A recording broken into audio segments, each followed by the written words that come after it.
आज जो कहानी आप सुनने वाले हैं उसे पाकिस्तान के सबसे बड़े शहर कराची में आज भी फुसफुसा कर सुनाया जाता है। एक ऐसा नाम जिसे सुनते ही पुलिस वाले भी सतर्क हो जाते थे और जिसकी अर्थी में हजारों लोग यूं उमड़ पड़े थे जैसे किसी नेता का इंतकाल हुआ हो। सवाल ये है कि एक बदनाम अपराधी के जनाजे में इतनी भीड़ क्यों आई? क्या वो सच में एक रॉबिन हुड था या फिर एक ऐसा मोहरा जिसे सत्ता के गलियारों में बैठे लोगों ने इस्तेमाल करके फेंक दिया? इस कहानी का नाम है रहमान डकैत और इसकी शुरुआत होती है कराची की उस गली से जहां से सिर्फ दो ही रास्ते निकलते थे, या तो मौत या फिर बदनामी। लेकिन ये सिर्फ शुरुआत है, असली सवाल अभी बाकी है। क्या उसकी मौत सच में एक पुलिस मुठभेड़ थी या किसी सियासी सौदे का आखिरी पन्ना? जवाब के लिए आपको पूरी कहानी सुननी होगी। कराची की सबसे पुरानी बस्तियों में से एक है लयारी। घनी आबादी, तंग गलियां और नस्ल दर नस्ल चली आ रही गरीबी। यहाँ के ज्यादातर लोग बलोच समुदाय से आते हैं, कुछ कच्छी और गुजराती मूल के भी हैं। 70 और 80 के दशक में अफगान जंग के दौरान हथियार यहाँ इस तरह फैले कि हर गली में बंदूकें आम बात हो गईं। जो लड़के कभी छोटी मोटी चोरी करते थे वो अब हथियार बंद होकर भत्ता वसूली करने लगे।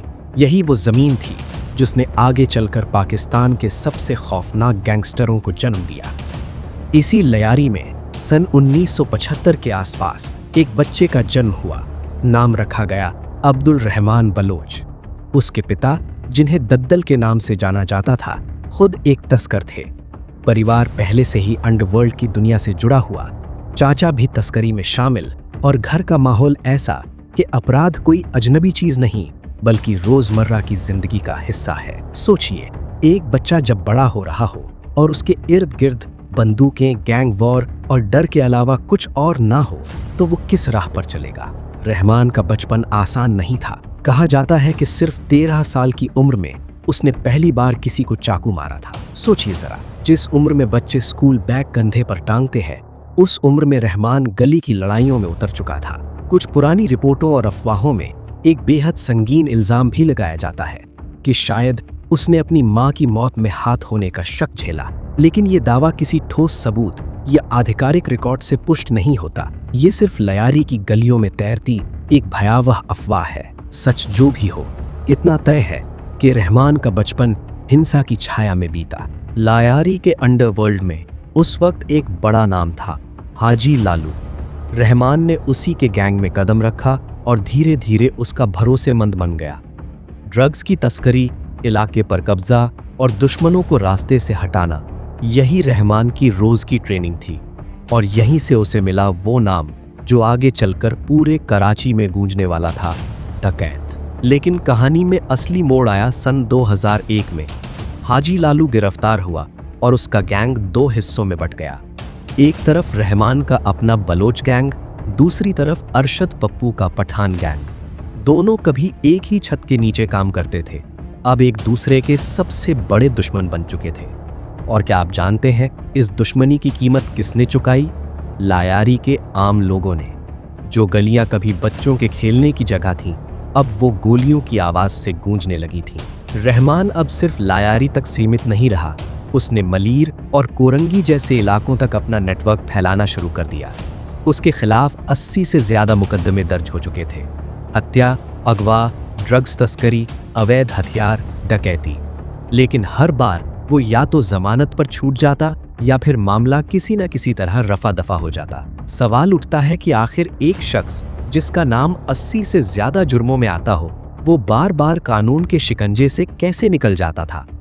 यहीं से कहानी का सबसे चौंकाने वाला हिस्सा शुरू होता है।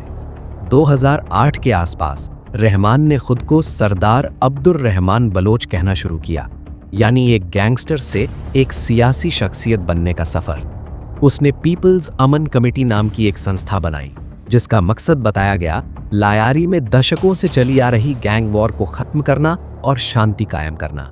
कमाल की बात यह कि इस कमेटी को उस वक्त की सत्ताधारी पार्टी पीपल्स पार्टी का साथ मिला, यानी जिस शख्स पर पुलिस को छापे मारने चाहिए थे, उसे सियासी छत्रछाया मिल गई। क्या आपको लगता है कि यह सिर्फ एक गैंगस्टर की कहानी है? असल में ये कहानी उससे कहीं बड़ी है। ये कहानी है कि कैसे सियासत और अंडरवर्ल्ड एक दूसरे के काम आते हैं। पार्टी को लायारी में अपना वोट बैंक बचाए रखना था और रहमान को चाहिए था खुला संरक्षण। बदले में उसे मिला भत्ता वसूली, तस्करी और इलाके पर बेरोक टोक राज करने की छूट। पर यहीं एक इंसानी पहलू भी है जिसे नजरअंदाज नहीं किया जा सकता। लयारी जैसे इलाके में जहां सरकारी स्कूल नहीं, अस्पताल नहीं, नौकरियां नहीं, वहां जब रहमान बेरोजगार नौजवानों को रोजी रोटी देता, झगड़े निपटाता, गरीब परिवारों की मदद करता, तो आम आदमी के लिए वो सिर्फ एक अपराधी नहीं बल्कि वो शख्स था जो राज्य की जगह भर रहा था। सोचिए, अगर आप उस गली में पैदा होते जहां सरकार कभी नहीं पहुंची और एक बंदूकधारी आदमी आपके बेटे को नौकरी दे दे, तो आप उसे क्या कहेंगे, विलेन या मसीहा? यही वो दोहरापन था जिसने रहमान डकैत को एक अजीब तरह का हीरो बना दिया। भले ही उसके हाथ खून से रंगे हों, लेकिन ये सिर्फ शुरुआत है। असली खौफनाक हिस्सा अभी बाकी है। अरशद पप्पू से दुश्मनी अब सिर्फ जमीन की लड़ाई नहीं रही, ये अब खुला खूनी युद्ध बन चुका था। दोनों गैंग एक दूसरे के लोगों को चुन चुन कर मार रहे थे। रहमान के साथ अब कुछ ऐसे साथी भी जुड़ चुके थे जो आगे चलकर खुद इतिहास का हिस्सा बनने वाले थे, जिनमें उसका अपना चचेरा भाई उजैर बलोच भी शामिल था। कहा जाता है कि 2008 के आम चुनावों के बाद पुलिस के परोक्ष समर्थन से रहमान ने अरशद पप्पू के गैंग को लयारी के कई इलाकों से खदेड़ना शुरू कर दिया।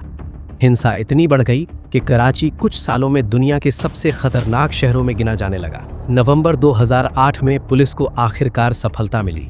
रहमान को क्वेटा के जिन्ना टाउन इलाके से गिरफ्तार कर लिया गया। लयारी में हलचल मच गई। कराची प्रेस क्लब के बाहर विरोध प्रदर्शन शुरू हो गए, लेकिन कुछ ही समय बाद एक चौंकाने वाली घटना हुई। रहमान पुलिस की हिरासत से फरार हो गया। कैसे, किसकी मदद से? ये सवाल आज तक अनसुलझा है और यहीं ये शक गहराता है कि उसके तार सिर्फ अपराध की दुनिया से नहीं बल्कि सत्ता के गलियारों से भी जुड़े हुए थे। फिर आई वो रात जो रहमान डकैत की पूरी कहानी का आखिरी अध्याय बनने वाली थी। 9 अगस्त 2009। रहमान अपने 3 साथियों अकील बलोच, औरंगजेब बाबा और नज़ीर बाला के साथ था। पुलिस की एक टीम जिसकी कमान संभाल रहे थे मशहूर और विवादास्पद अफसर एसपी चौधरी असलम खान ने उन्हें घेर लिया। रात के अंधेरे में गोलियों की बौछार हुई।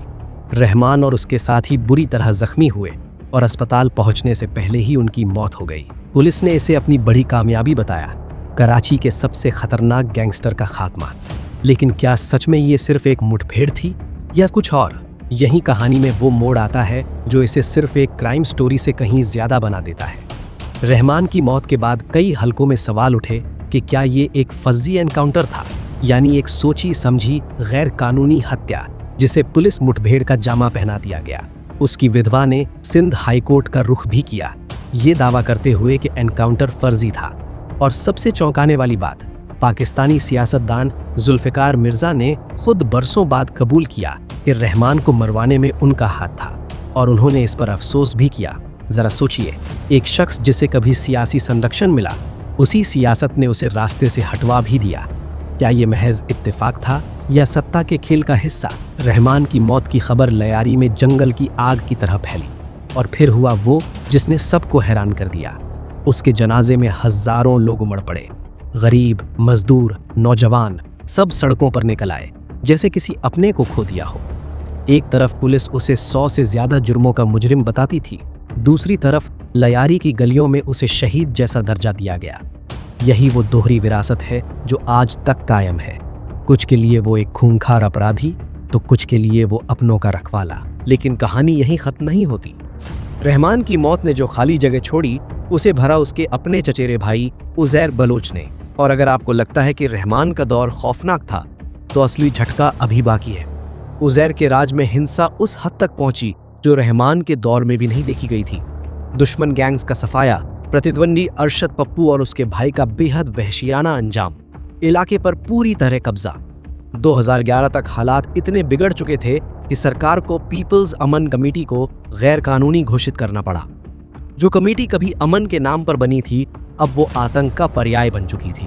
2012 में हालात इतने बेकाबू हो गए कि कराची पुलिस के लिए अकेले संभालना मुमकिन नहीं रहा। सैकड़ों मौतें, इलाका नो गो जोन बन गया और आखिरकार सिंध रेंजर्स को मैदान में उतरना पड़ा। सितंबर 2013 में शुरू हुआ कराची ऑपरेशन। जिसका एक बड़ा हिस्सा था ऑपरेशन लयारी। हजारों गिरफ्तारियां, मुठभेड़ और आखिरकार सालों की गैंग वॉर पर विराम। बाबा लाडला जैसे गैंगस्टर मुठभेड़ों में मारे गए और 2016 में खुद उजैर बलोच को रेंजर्स ने गिरफ्तार कर लिया। दिलचस्प बात यह है कि उजैर पहले ईरान भाग गया था, वहां से दुबई, और आखिरकार इंटरपोल की मदद से उसे वापस पाकिस्तान लाया गया।